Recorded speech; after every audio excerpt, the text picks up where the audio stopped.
우리 할렐루야 성가대 사실은 정말 절야 시간 맞추기가 어려울 텐데 오늘 귀한 시간을 허락해 주셔서 감사합니다. 잠깐 기도하고 순서 진행하겠습니다. 아버지 하나님, 오늘도 주님 저희들에게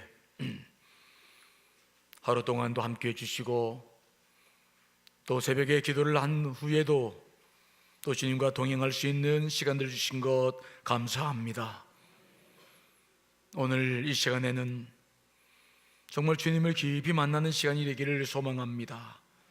하나님, 이 시간 전체를 주장하여 주시옵시고 이곳에 임하여 주시옵소서. 주 앞에 먼저 감사함을 올려드립니다. 신방 감사의 예물과 특별 새벽 기도의 예물과 또 아버지 하나님 10의 1주 예물과 일천모지 예물을 올려드립니다. 이 소중한 예물 받아주시고 주님 물질 때문에 어려움 겪지 아니하도록 또 기도 제목 하나하나마다 들어주시고 응답해 주시옵소서. 감사하옵고 나사리 예수를 받들고 기도하옵나이다. 아멘. 아멘. 오늘은 우리가 조금 저녁 이 기도회를 좀 특별한 기도회를 특별한 시간으로 함께 나눠 보려고 합니다.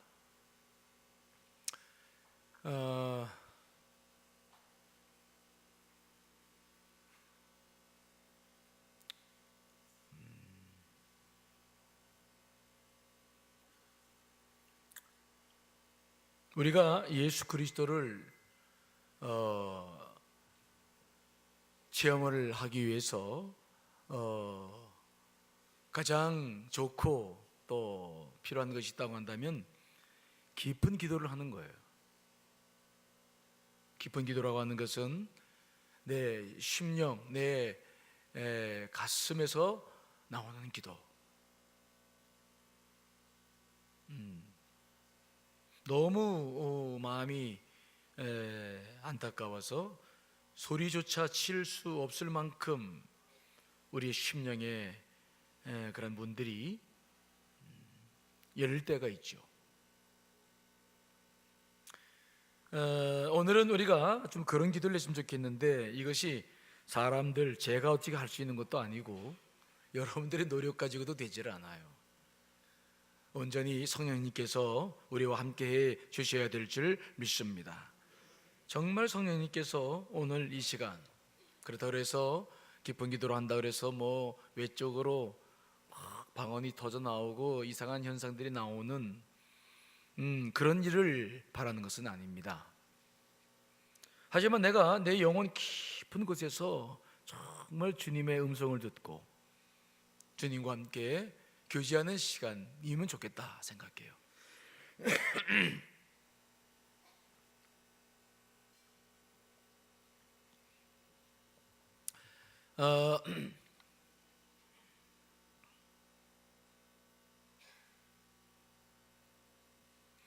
그것을 위해서 우리가 정말 필요한 것이 하나가 있는데 그것은 우리가 어떻게 하면 성경 속으로 들어갈까 하는 거예요. 무슨 말인지 이해되시죠? 우리가 성경을 그동안에는 계속 읽고 들어서 이렇게 은혜를 경험했다고 한다면 오늘은 그 성경 속으로 내가 들어가는 체험,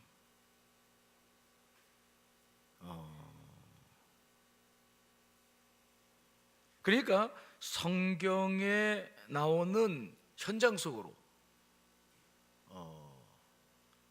내가 이제 한번 들어가 보는 거죠. 우리는 이런 경험들을 몇 차례 해왔었어요. 그 몇 차례 기도를 통해서 또 시편 기도를 통해서 말씀으로 기도하는 훈련을 통해서 몇 차례 해왔는데 오늘 이제 우리 중고등부 자녀들도 있고 청년들도 있고 경험해보지 못한 분들도 여기에 계시는 것을 봅니다. 그리고 여러분들은 오늘날도 하루 종일 밖에서 일하고 공부하고 직장에서 정말 몸이 피곤할 정도로 시간들을 많이 쏟아왔죠. 그래서 우리의 생각은, 우리의 머리 안에는 많은 복잡한 것들이 이미 들어와 있고, 우리의 마음도 그래서 많이 갈라져 있는 상황이죠. 그러니까 어떻게 그런 마음들을 모아서 성경 속으로 들어갈까? 이게 이제 저와 여러분이 해야 할 일들 가운데 하나입니다. 자, 이를 위해서는 먼저 저 뒤에 김태현 목사님 뒤에 앉아 있는 줄, 거기 있는 분들 계시죠? 저 맨 뒤에 있는 분들 일어나셔서 앞으로 빈자리가 많으니까 좀 이동해 주시면 좋겠어요. 편안하게 앉으세요. 뒷자리에는 이 교감하는 이 공동체 형성이 어렵습니다. 자, 한번 잘 따라 주시면 훨씬 더 좋겠죠. 앞으로 나와 주세요.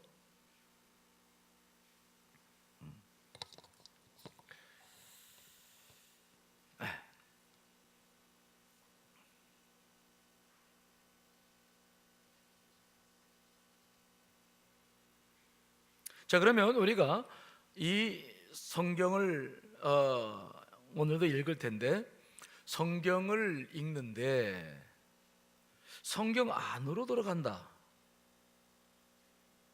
이게 어떻게 가능하고 어떻게 해야 되는 일인가? 제가 설명을 조금 해야 되겠죠.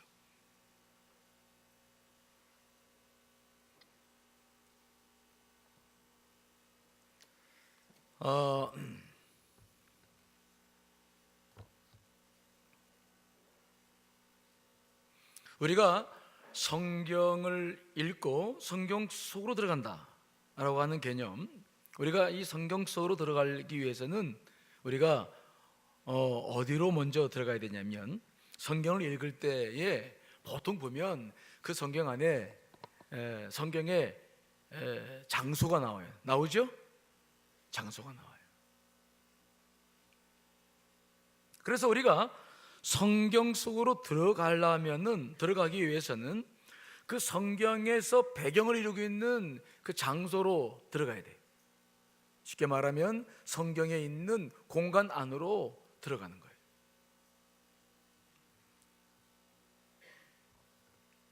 그래서 성경을 읽을 때 어떤 장소가 나오면 가장 먼저 우리는 그 장소를 가상합니다. 장소를 상상해요.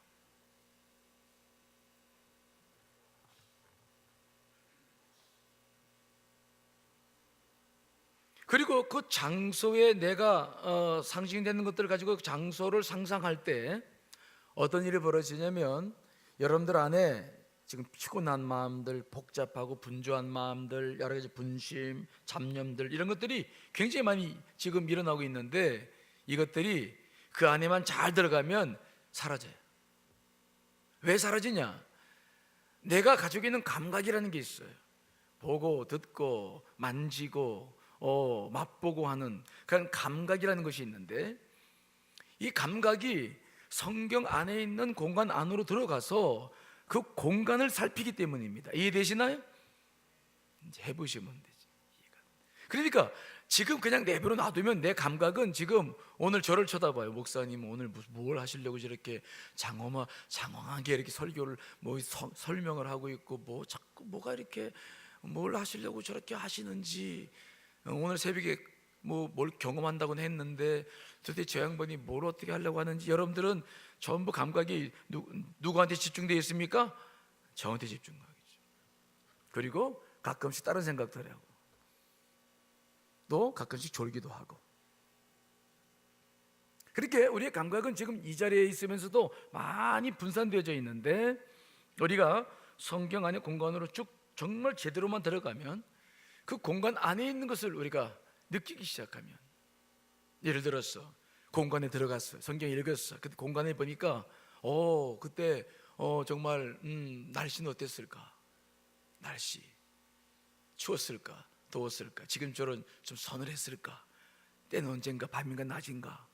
달은 떴을까? 별은 떴을까? 우리의 감각이 성경 안에 있는 장소를 살피는, 그렇게 되었을 때 우리의 감각은 그 안에 집중하게 되어 있어요. 그렇게 되면 여러분들 안에 있는 모든 분심들과 잡념들은 사라져서 오히려 성경 안에 들어갔을 때 편안해질 거예요.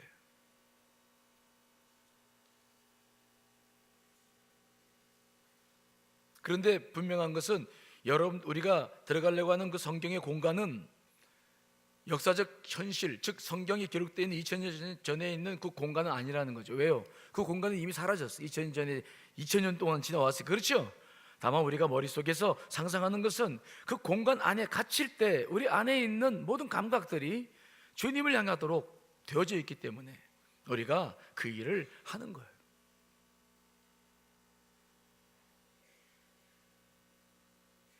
그래서 우리가 그 공간을 이렇게 가상을 하고 상상해 보면서 그 공간에 날씨라든지 바람이 불면 어떤 바람이 불까, 땅 색깔은 무슨 색깔일까,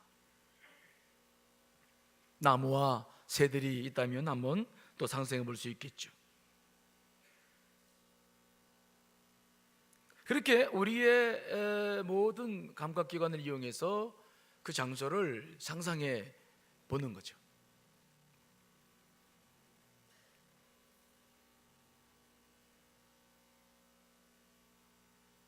자, 그리고 그 다음에 우리가 상상해 장소에서 상상해 봐야 될 것들은 뭐냐면 그것이 산인지 들인지 집인지 뭐 이런 것들도 우리가 생각해 볼 수 있겠고요. 그 다음에 그 성경의 장소에는 반드시 무엇이 등장하냐면 사람들이 나와요. 연극에서 사람들이 나오듯 등장인물들이 있어요. 그렇죠? 그 인물들이 누군지를 생각해 보는 거예요.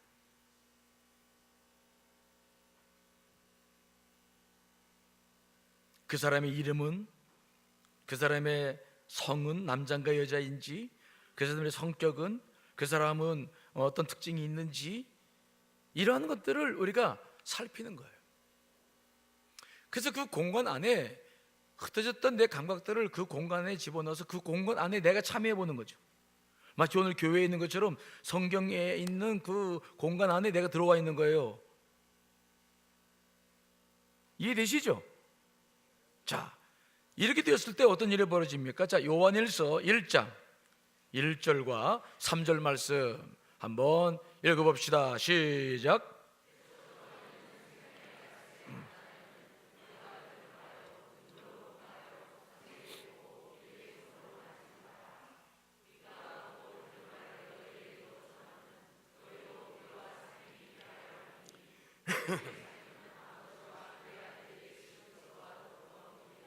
아멘. 태초로부터 생명의 말씀이 있는데 사도 요한은 그 말씀을 그저 눈으로 보고 듣는 것이 아니라 손으로 만진 바 되었다. 그 말씀이 내가 손으로 만져보고 감박해보고 느껴보고 그 안에 들어가보고 그래서 정말 살아있는 역사로 경험되기를 원하는 거죠.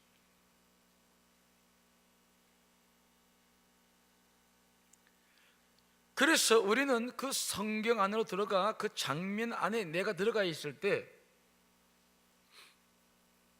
우리는 거기서 문자로만 성경을 보는 게 아니라 거기서 내 머리 안에서 거기서 주님을 만나게 되고 주님께서 하시는 말씀을 듣게 되고 주님께서 등장인물들과 하는 대화들을 내가 경험해 보게 되고 그러면서 내가 그저 단순히 문자로 보았던 건조한 문자로 보았던 이 역사의 현장이 내게 쑥 들어와서 내가 경험하는 것을 경험하게 되는 것입니다.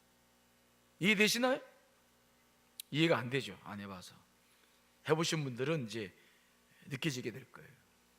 그래서 그 속에서 내가 정말 성령의 음성을 듣게 되고 그 역사적 현장이 2000년 전의 역사적 현장인데 우리 하나님의 시공간을 초월하신 분이십니다. 그때 역사하셨던 그분이 지금도 내 안에서 현실이 되어져가는 모습들을 경험하게 되는 것이죠. 굉장히 리얼하고 사실적이고 강력한 영적 체험을 하게 되죠.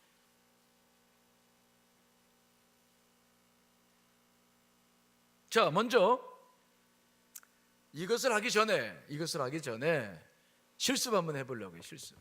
한번 눈을 감아보세요. 눈 감아도 뭐 상상이 안 되고 졸기만 한다 그러면 눈 떠도 좋습니다. 그런데 눈을 한번 감아보세요. 어디를 상상하냐면 여러분 집을 상상하세요. 문을 열고 현관문을 열고 들어갑니다. 거실이 있어요. 여러분들의 거실, 그렇죠? 여러분들은 지금 교회에 앉아있지만 거기에는 누군가 있을 거예요. 뭘 하고 있을까 한번 상상해봐요. 뭐 먹고 있을까?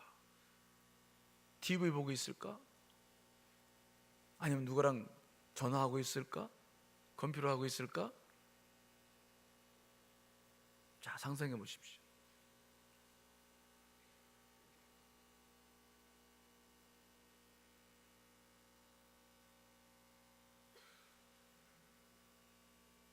자, 눈을 떠볼까요?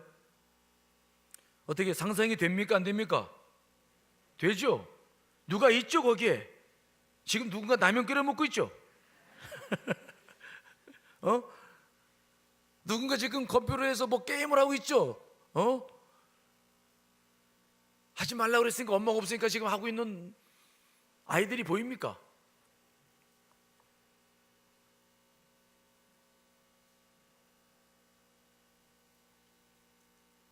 우리가 경험해 나가는 성경의 세계는 그렇게 멀리 있지 않아요.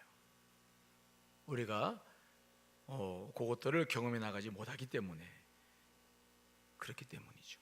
자, 오늘 이제 이 일을 해보려고 하는데 저는 정말 오늘 기도를 많이 했는데 성령님께 맡겼어요. 주님, 제가 할 수 있는 게 아무것도 없어서. 그래서 저는 긴장을 해요. 제가 할 수 있는 게 아무것도 없어서, 맡긴 수밖에 없어서. 대신 여러분들이 저를 잘 따라오시면 오늘 정말 깊은 기도하게 될 줄 믿습니다. 자, 오늘 본문의 말씀입니다. 마가복음 14장 66절로 72절입니다.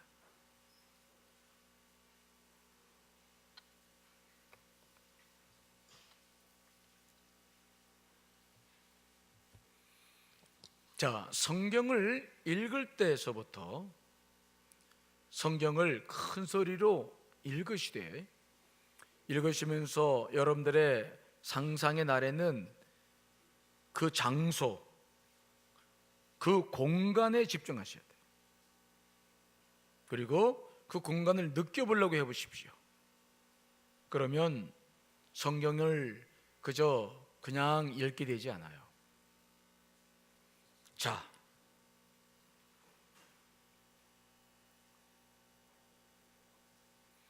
저랑 먼저 교독하고 또 한 번 더 읽을 거예요. 크게 읽고 한 절 한 절 읽을 때마다 단어나 문장이 나올 때마다 상상력을 발휘해서 한번 상상해 보십시오. 자, 66절 제가 먼저 읽습니다. 베드로는 아래 뜰에 있더니 대제사장의 여종 하나가 와서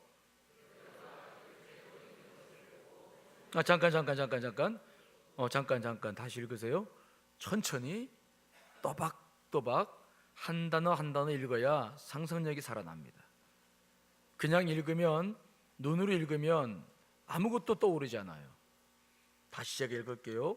베드로는 아래 뜰에 있더니 대제사장의 여종 하나가 와서 보고 주목하여 이르되 너도 나사렛 예수와 함께 있었도다 하거늘. 좀 쉬시고 제가 읽을 때 상상하십시오. 베드로가 부인하여 이르되 나는 내가 말하는 것이 무엇인지 알지 못하고 깨닫지도 못하겠노라 하며 앞들로 나갈새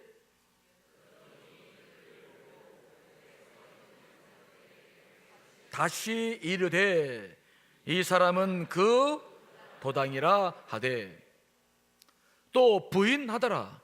조금 후에 곁에 서 있는 사람들이 다시 베드로에게 말하되 너도 갈릴리 사람이니 참으로 그 도당이니라.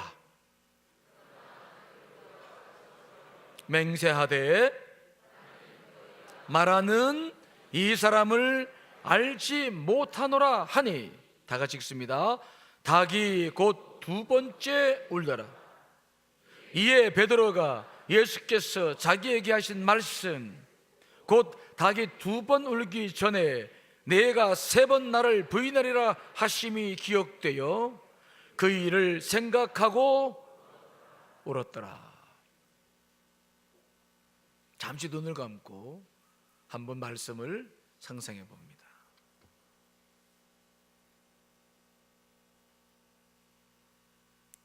눈을 떠도 상관없어요. 한번 상상해 보세요. 잘 안 떠오르는 분들도 괜찮아요. 자연스럽습니다. 떠오르는 분들도 계시고 떠오르지 않는 분도 계시니까 염려하지 마십시오. 다만 상상만 해보면 돼요. 자, 다시 한번 66절부터 72절까지 저와 함께 읽을 텐데 정말 또박또박 상상을 잘 하면서 읽습니다. 시작. 베드로는 아랫뜰에 있더니 대제사장의 여종 하나가 와서 베드로가 불 쬐고 있는 것을 보고 주목하여 이르되 너도 나사렛 예수와 함께 있었도다 하거늘 베드로가 부인하여 이르되 나는 내가 말하는 것이 무엇인지 알지도 못하고 깨닫지도 못하겠노라 하며 앞뜰로 나아갈새 여종이 그를 보고 곁에 서 있는 자들에게 다시 이르되 이 사람은 그 도당이라 하되 또 부인하더라. 조금 후에 곁에 서 있는 사람들이 다시 베드로에게 말하되 너도 갈릴리 사람이니 참으로 그 도당이니라. 그러나 베드로가 저주하며 맹세하되 나는 너희가 말하는 이 사람을 알지 못하노라 하니 닭이 곧 두 번째 울더라. 이에 베드로가 예수께서 자기에게 하신 말씀 곧 닭이 두 번 울기 전에 내가 세 번 나를 부인하리라 하심이 기억되어 그 일을 생각하고 울었더라. 아멘. 자, 저를 보세요. 두 분씩 짝꿍, 두 분씩 짝꿍. 되도록이면 동성끼리 하시면 좋죠. 짝꿍 아니면 세 사람도 괜찮아요. 짝꿍. 자, 빨리 해보세요. 짝꿍 했죠? 자, 거기에서 가위바위보 시작. 가위바위보. 네. 자, 진 사람이 이긴 사람에게 오늘 본문 성경 보지 말고 이야기하는 거예요. 자, 시작 해보세요. 잘 들어보세요. 그리고 맞으면 맞는지.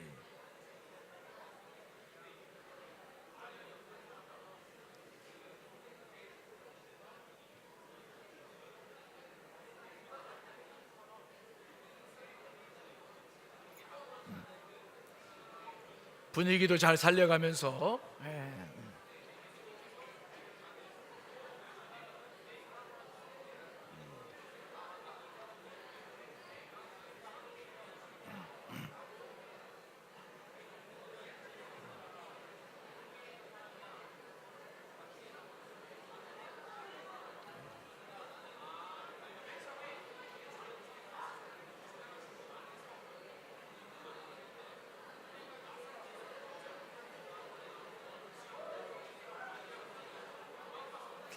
자, 이제 바꾸세요.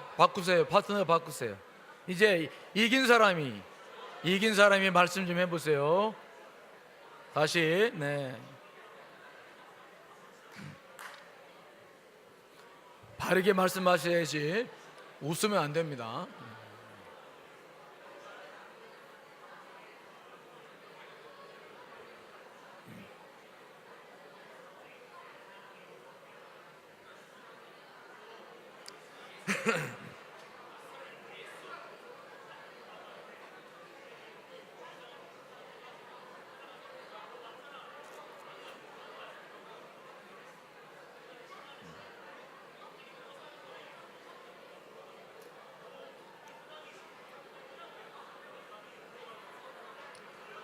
자, 다 하셨으면 저를 보십시오. 예, 다 하신 분들 저를 보세요.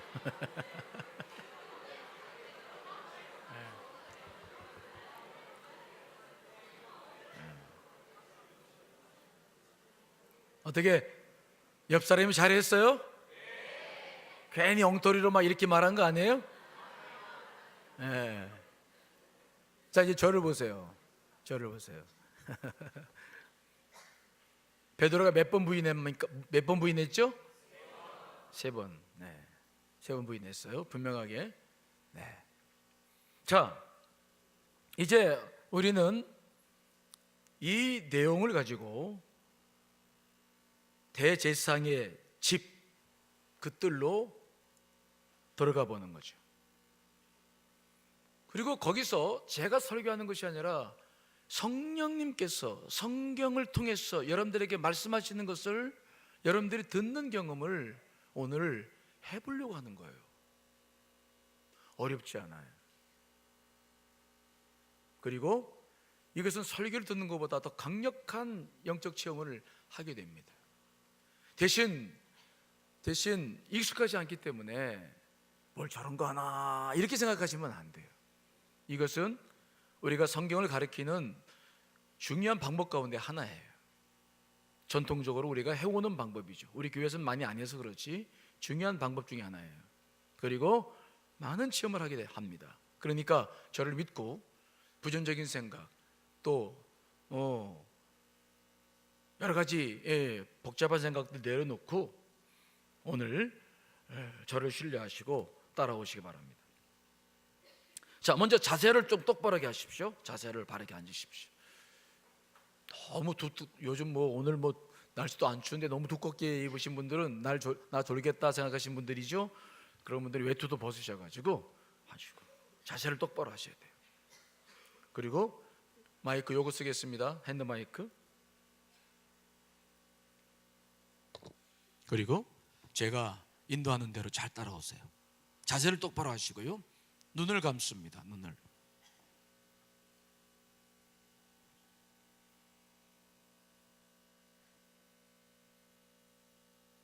이 시간에는 먼저 여러분들의 마음을 좀 더 가라앉혀야 됩니다. 흙탕물 속에서는 아무것도 볼 수 없어요. 내 마음을 가라앉혀야 돼요. 이게 가장 중요해요.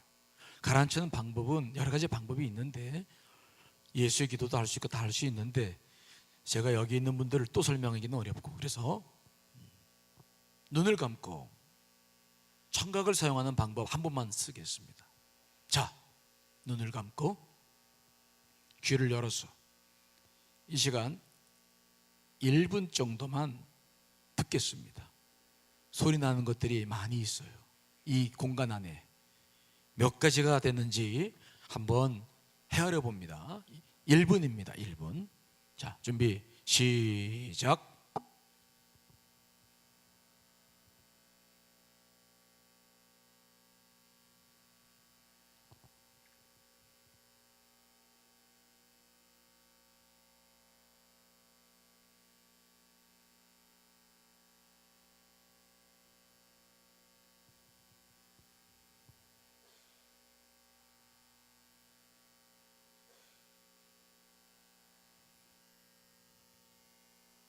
몇 가지가 되는지 잘 세어보세요.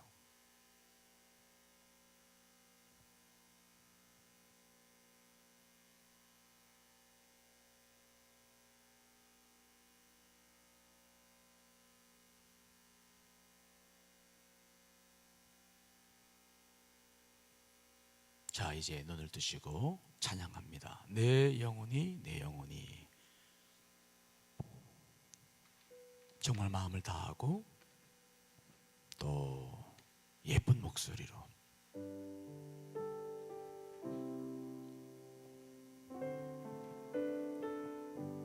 좀 빨리.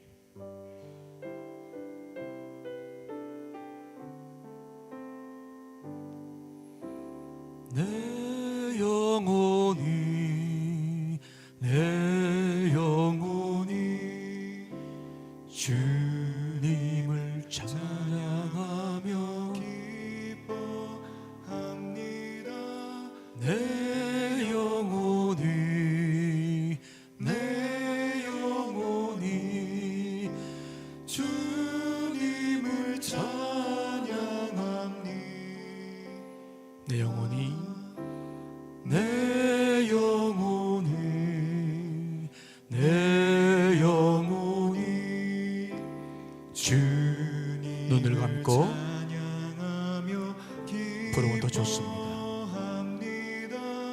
내 영혼이 내 영혼이 주님을 찬양합니. 내 영혼이 내 영혼이 내 영혼이 주님을 찬양하며 기뻐합니다. 내 영혼이 내 영혼이 주님을 찬양합니다. 한 번 더 눈을 감고 내 영혼이 내 영혼이 주님을 찬양하며 기뻐합니다. 내 영혼이 내 영혼이 주님을 찬양합니다. 기도하겠습니다. 주님, 우리를 성경 속으로 인도하옵소서. 그곳에서 주님을 만나고 그곳에서 주의 음성을 듣게 하옵소서.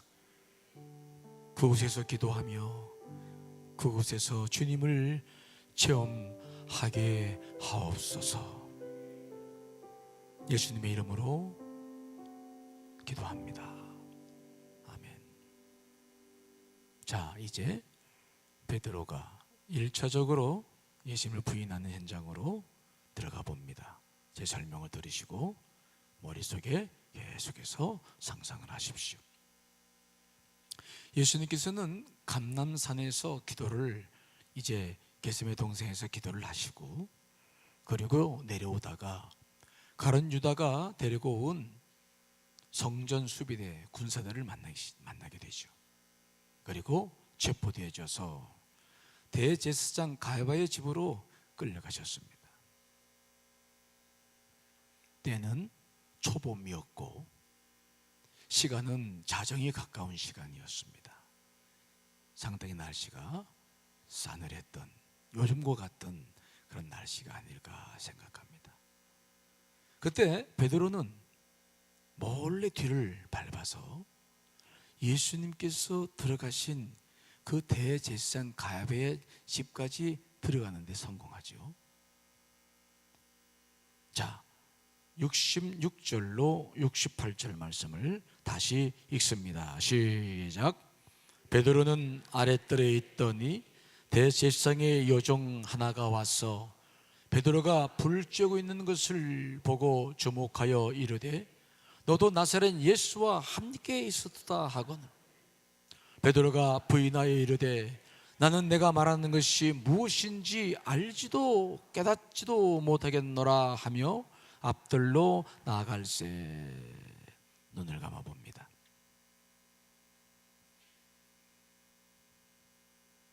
예수님이 대제사장의 집에 와서 신문을 받으실 때 아주 깊은 밤이었습니다.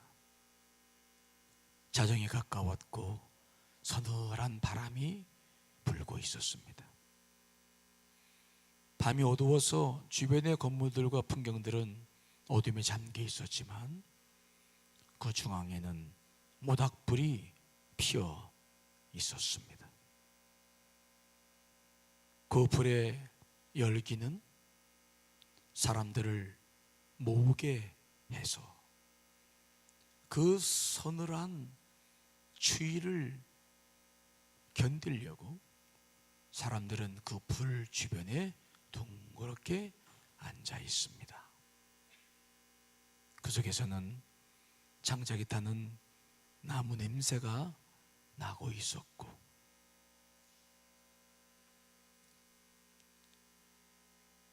사람들이 거기에 옹기종기 모여서 예수님의 신문하는 과정을 지켜보고 있었습니다.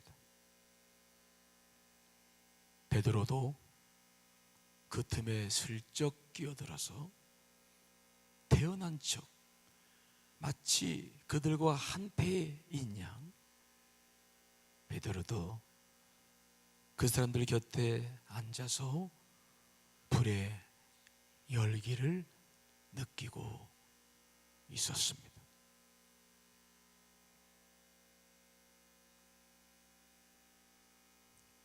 그런데 생각해 보십시오. 베드로가 예수님의 적재자들과 함께 앉아 있다니, 이 사실이 얼마나 잘못된 일입니까? 베드로는 예수님이 체포되었을 때 이미 자기 스승을 버리고 도망친 사람이었습니다. 예수님과 함께 있기를 거부한 사람이었죠. 그래서 그는 지금 예수님의 적재자들과 함께 있습니다. 그렇다면 그는 지금 누구입니까? 그는 예수님의 제자입니까? 아니면 예수님의 적대자들과 한패입니까? 그는 지금 경계가 모호한 자리에 앉아 있습니다. 외관성으로 보기에는 예수님의 적대자가 분명합니다. 그러나 그의 내면은 아직 예수님의 적대자가 아니었습니다. 그는 두려움에 쫓기는 사람이었습니다. 그가 그들과 함께 앉아 있는 것입니다.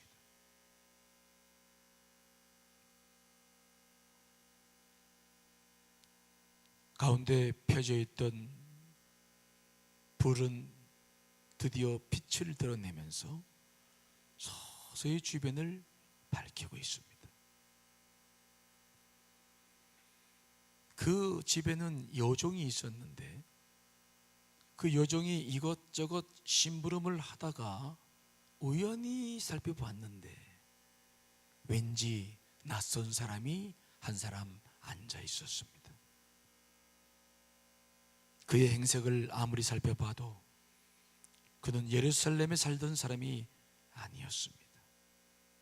좀 촌스러웠고 투박해 보였고 그는 갈릴리 사람이 분명해 보였습니다. 이곳저곳을 심부름을 하다가 베드로를 유심히 바라보던 그 여종이 드디어 베드로에게 다가와서 베드로의 가슴을 휘 흔들 만한 말을 합니다. 너도 나사렛 예수와 함께 있었도다. 그 여종이 어떻게 베드로를 기억했는지 정확히 알 수는 없으나 그 여종은 베드로가 다른 사람인 것을 분명히 말하고 있었습니다. 그러자 베드로에게 갑자기 두려움이 밀려오기 시작했습니다. 만일 자신이 지금 이 자리에서 예수와 한패였던 것을 들통난다면 그도 체포되어져서 예수님처럼 고통을 당해야 했기 때문입니다. 순간 베드로는 이렇게 말합니다. 나는 네가 말하는 것이 무엇인지 알지도 못하고 깨닫지도 못하겠노라. 그는 부인합니다. 이 말은 아니라고 부인하는 것이 아니라 그 여종이 하는 말 자체를 나는 모르겠다고 그는 못 들은 척하는 것입니다. 이것은 우리가 부인할 때 처음에 쓰는 방법이죠. 자, 생각해 보십시다. 우리도 인생을 살아가면서 혹시 베드로처럼 이렇게 경계가 모호한 자리에 앉아 있을 때가 없었습니까? 자신의 신분을 숨기고 세상 사람들과 함께 앉아 있는 것입니다. 모른 척하고 세상 사람들처럼 앉아 있는 것입니다. 그러나 그때 어디서 다가왔는지 우리 가슴 안에는 하나의 불빛이 비추기 시작하죠. 우리의 양심입니다. 그것은 나를 비추며 이렇게 말하는 것 같습니다. 너는 예수님을 믿고 구원받은 하나님의 아들이 아니냐? 내가 어찌 여기 앉아 있느냐? 하지만 우리는 애써 베드로처럼 그 소리를 못 들은 척합니다. 잠깐 스치듯 사라지는 음성이기에 모른 채 할 수 있습니다. 베드로처럼 가면을 씁니다. 아니라고 스스로 부인합니다. 그러나 그럴수록 내 안에 있는 불빛은 점점점 더 강해집니다. 자, 삶의 눈을 뜨시고요. 마가복음 14장 66절로 68절을 다시 한번 읽고 기도하시겠습니다. 자, 스크린 보면서 읽습니다. 시작. 베드로는 아랫뜰에 있더니 대제사장의 여종 하나가 왔어 베드로가 불 쬐고 있는 것을 보고 주목하여 이르되 너도 나사렛 예수와 함께 있었다 하거늘 베드로가 부인하여 이르되 나는 내가 말하는 것이 무엇인지 알지도 못하고 깨닫지도 못하겠노라 하며 앞들로 나갈세. 아멘. 눈을 잠시 감습니다. 찬양을 함께 부릅니다.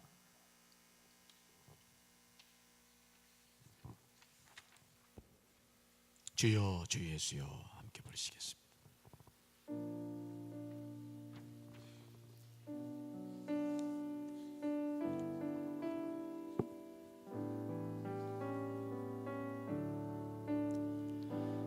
주여 주 예수여 저를 기억해 주소서.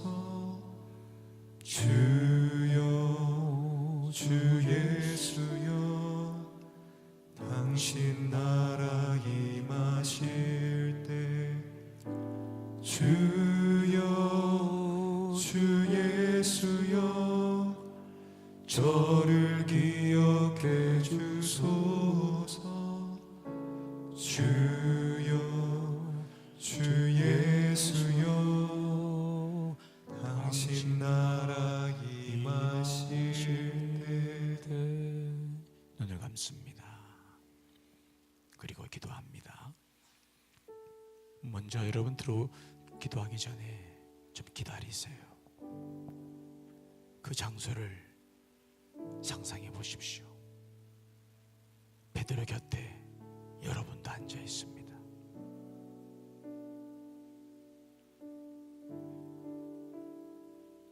좀 기다렸다가 거기서 들려오는 음성에 반응하시며 기도하시면 되겠습니다. 기도하시겠습니다.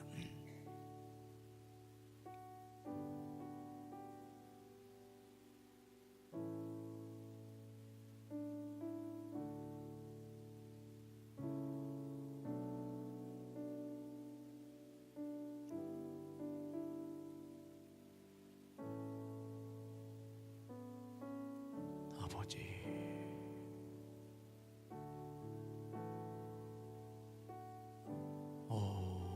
주님,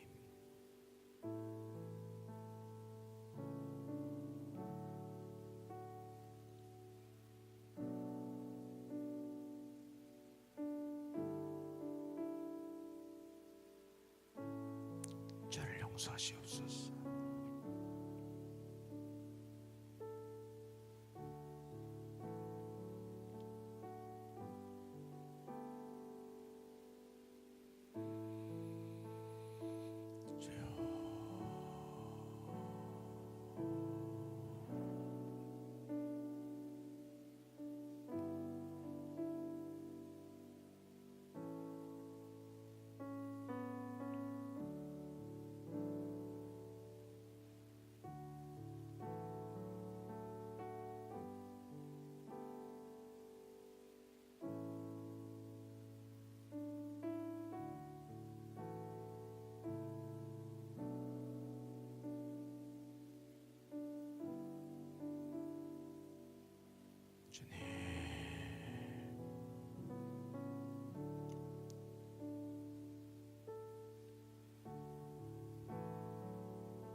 찬양합니다.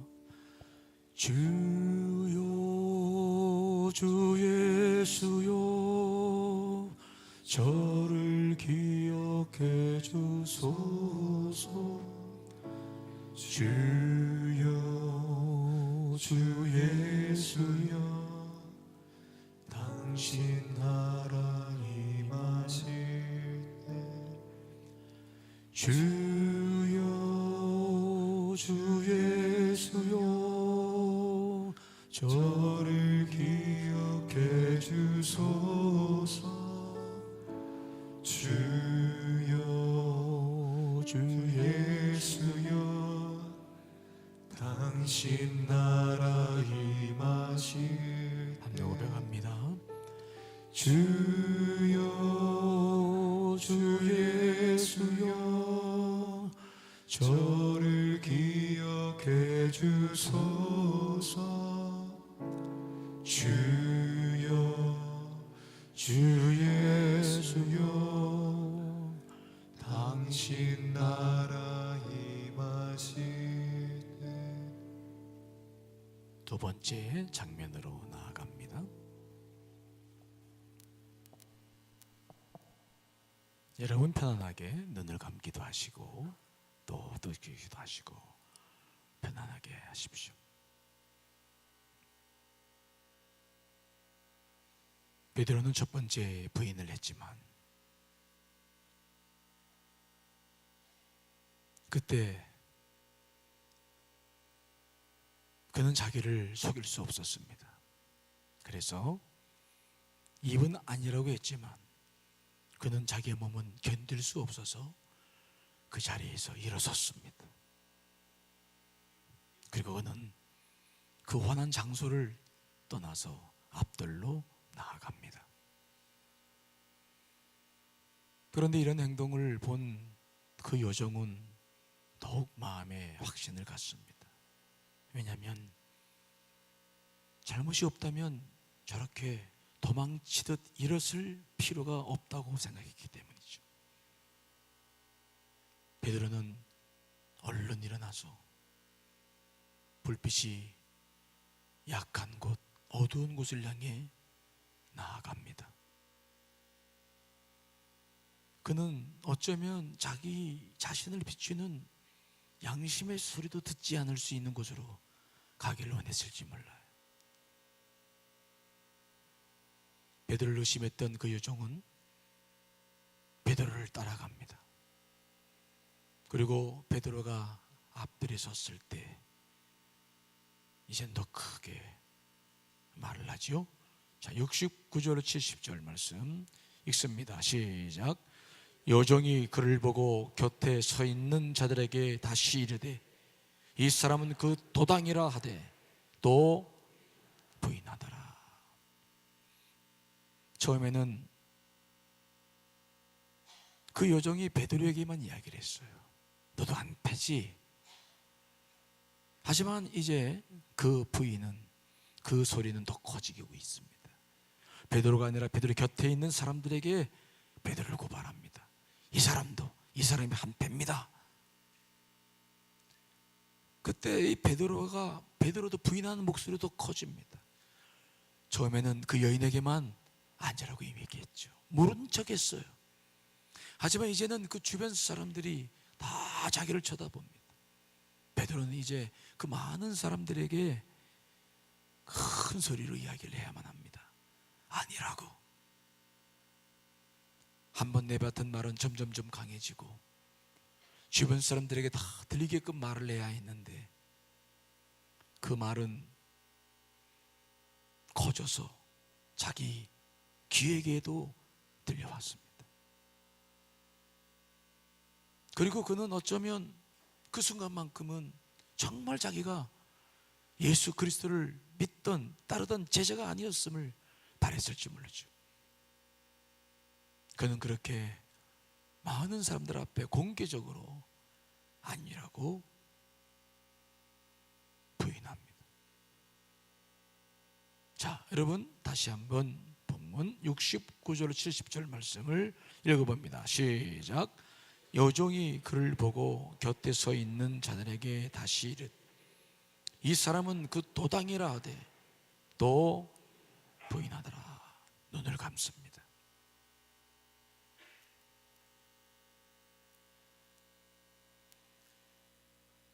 급하게 일어난 베드로가 불빛이 흐릿흐릿하고 보이지 않는 앞들로 장소를 옮깁니다. 그 뒤에는 여종이 따라옵니다.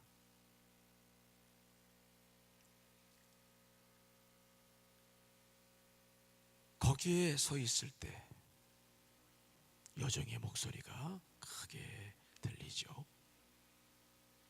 그때 베드로는 아니라고 부인했지만, 그는 더 큰 소리를 부인했지만, 그의 가슴 속에는 예수 그리스도를 향한 송구스러운 마음과 죄스러움이 더 크게 일어나고 있습니다.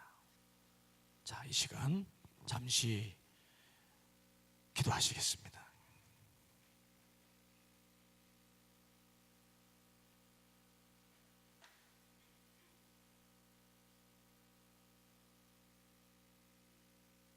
그 장소로 들어가 보십시오.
부인하면 할수록, 큰 소리 치면 칠수록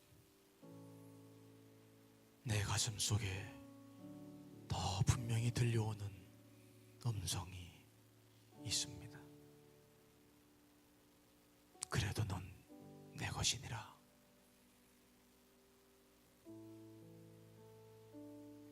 그래도 너는 내 제자이니라.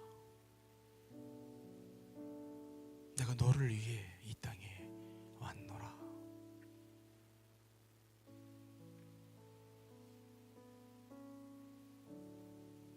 두려움에 가득 차 있는 베드로,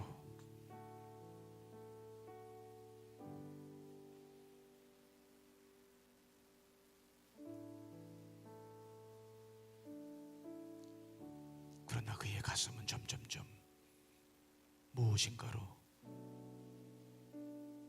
채워져 가는 것을 바라보지요. 자, 우리 신실하게 우리 찬양 같이 한번 불러보겠습니다.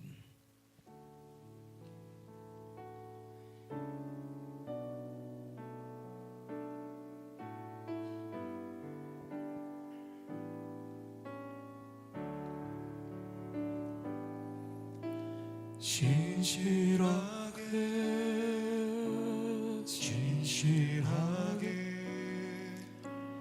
거룩하게 살게 하소서. 신실하게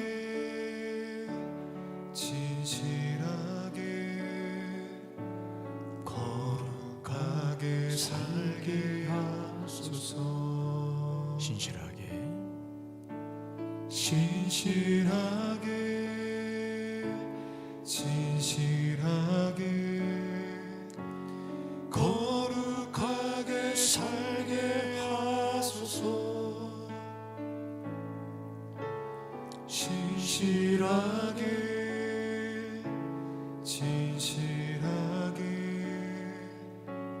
거룩하게 살게 하소서.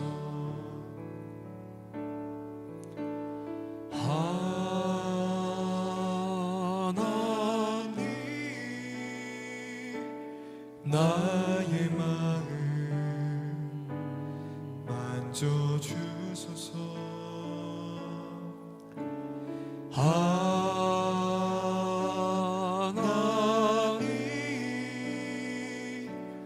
나의 영혼 새롭게 하소서. 한 번 더 고백합시다. 신실하게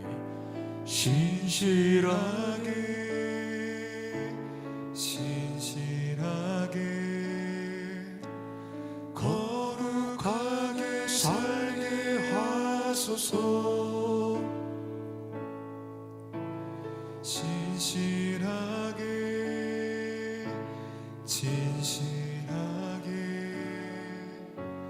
거룩하게 살게 하소서. 하나님 하나님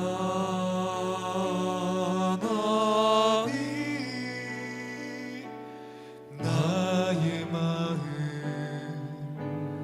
만져주소서. 하나님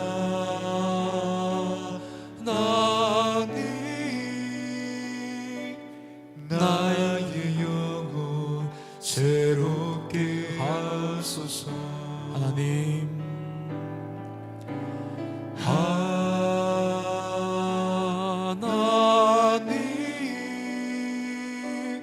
나의 기도 들어주소서. 하나님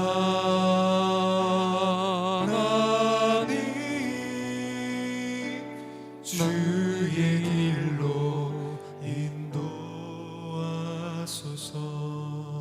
잠시 눈을 감고 또 묵상을 합니다.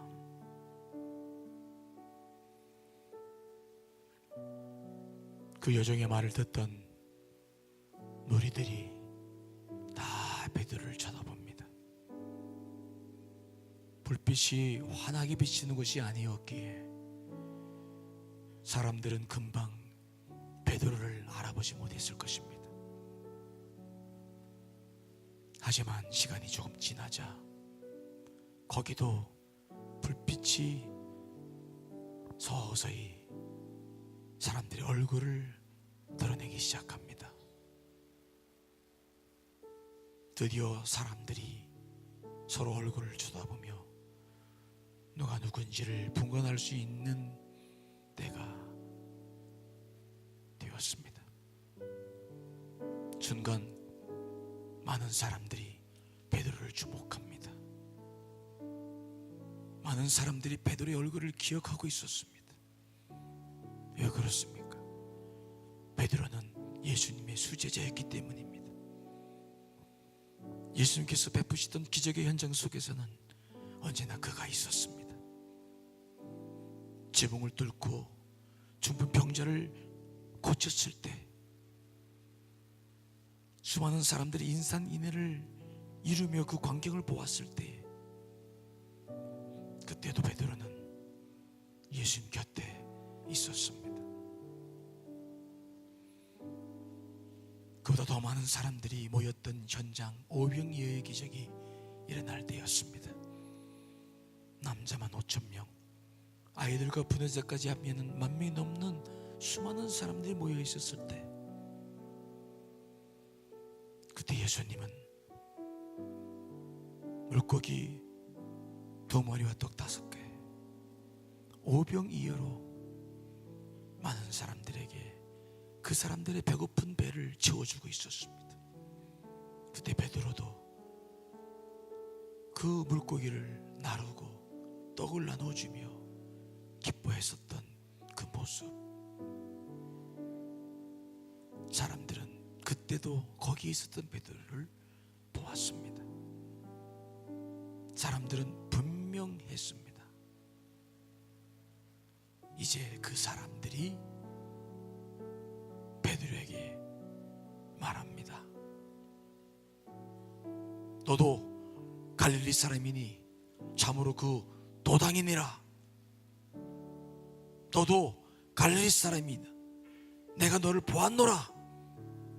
분명하다.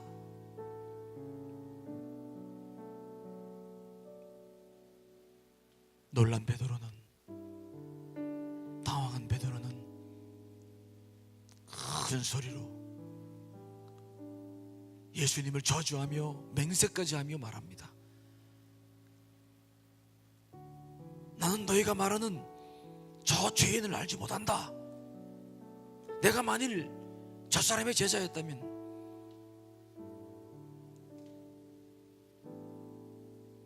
나는 네 종이 될 것이다. 아니야, 난 저 같은 죄인을 몰라.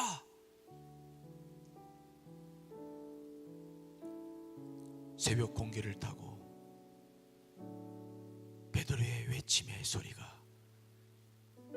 모든 사람들의 귀에 들리는 듯 신문 받고 있는 예수님의 귀에까지 들릴 만큼 새벽 공기를 가르며 그 소리가 그 온 마당을 크게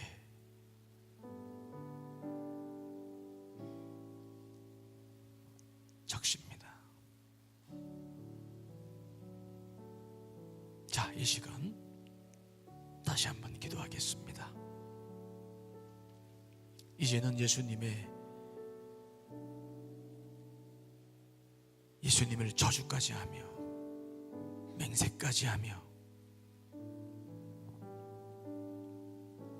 큰 소리로 아니라고 부인하는 베드로의 모습, 이 시간 그 모습을 생각하며 다 같이 잠시 기도하시겠습니다.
우리 찬송합니다. 신실하게 신실하게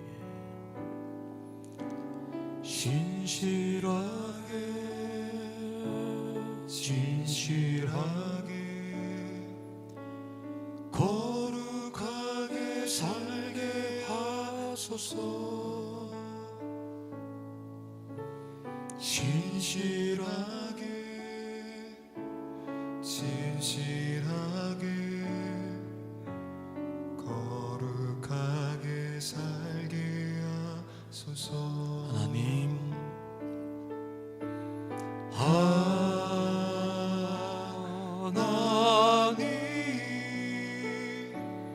나의 마음 만져주소서. 하나님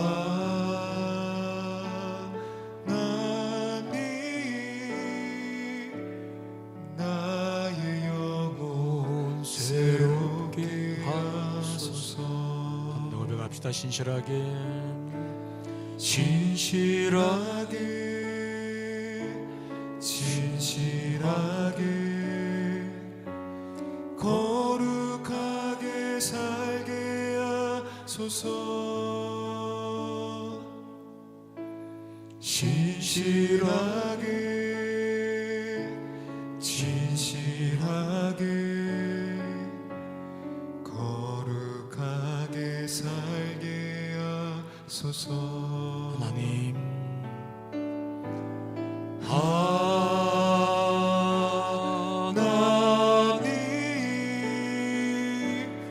나의 마음 만져주소서. 하나님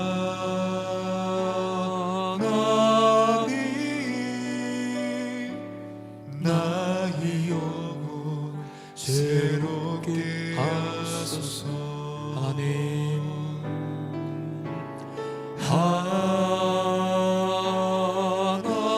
하나님 나의 기도 들어주소서.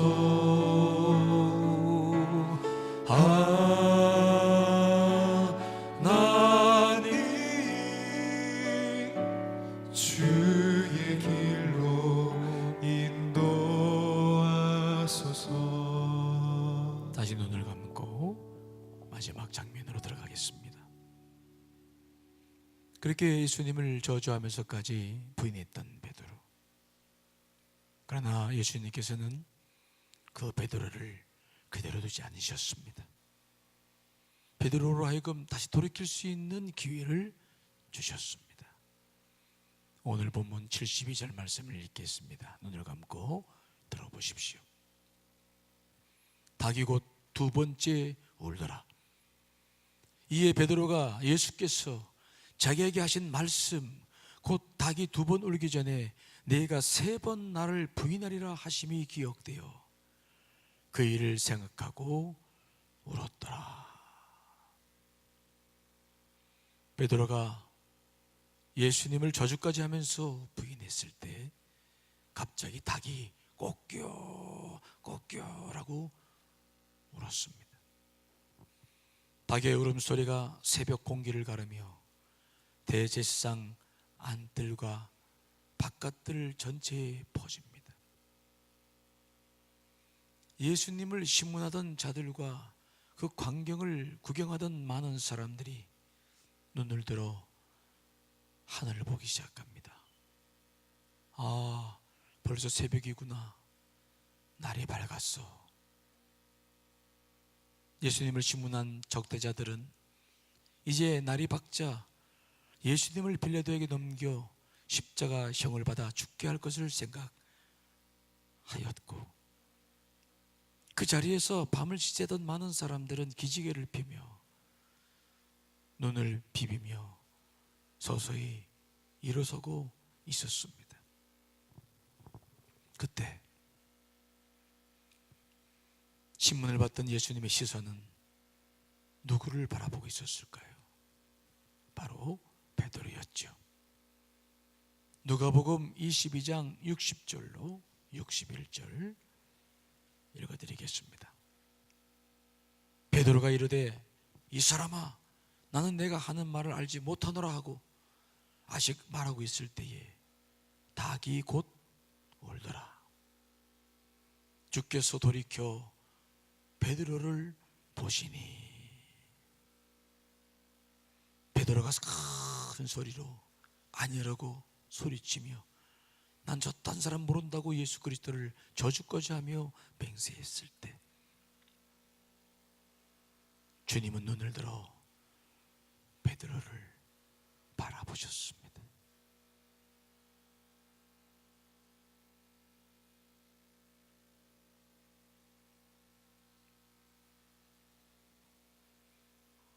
그것은 바로 예수님께서 예언하신 것처럼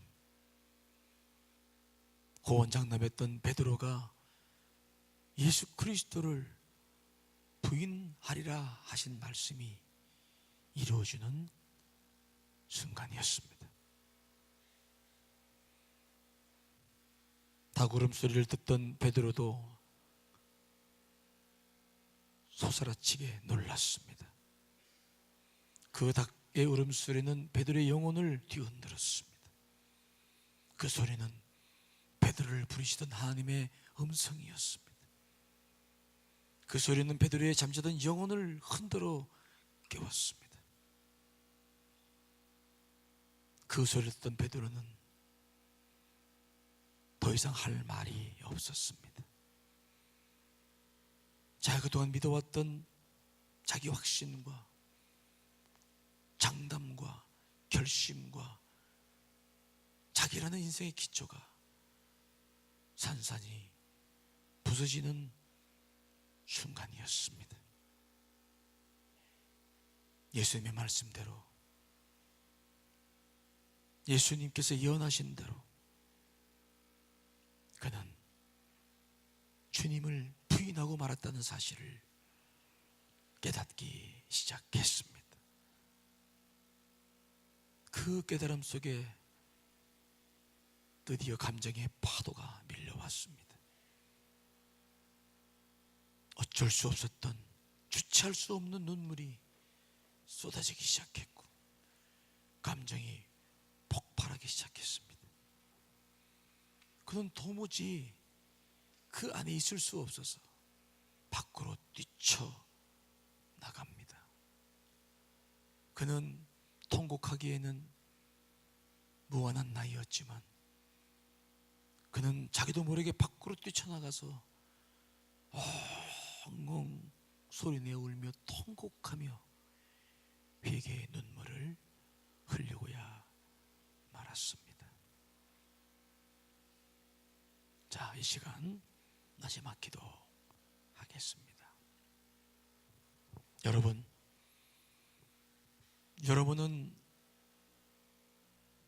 베드로와 같은 위치에 서보지 않았습니까? 여러분을 바라보시던 예수 그리스도의 눈길을 상상해 보십시오. 지금도 나를 바라보고 있는 그분의 시선을 바라보시고 시간 다 같이 잠시 기도하시겠습니다.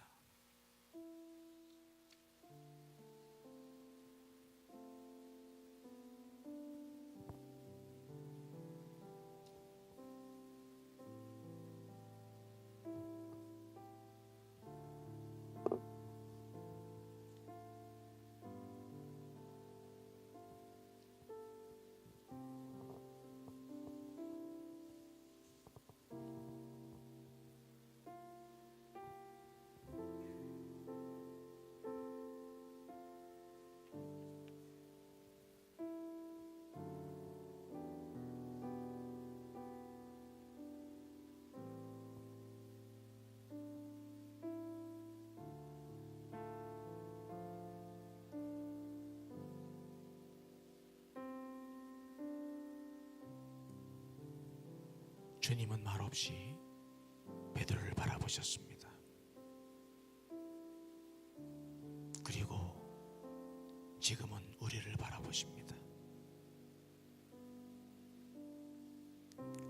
그분은 베드로를 책망하지 않으셨습니다. 베드로야 라고 소리치지 않았습니다.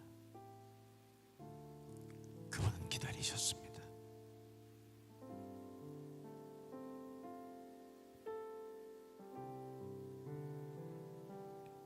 베드로가 다시 돌아올 것을 믿었기에 그분은 끝까지 기다리셨습니다. 그 주님은 지금 우리를 기다리고 계십니다.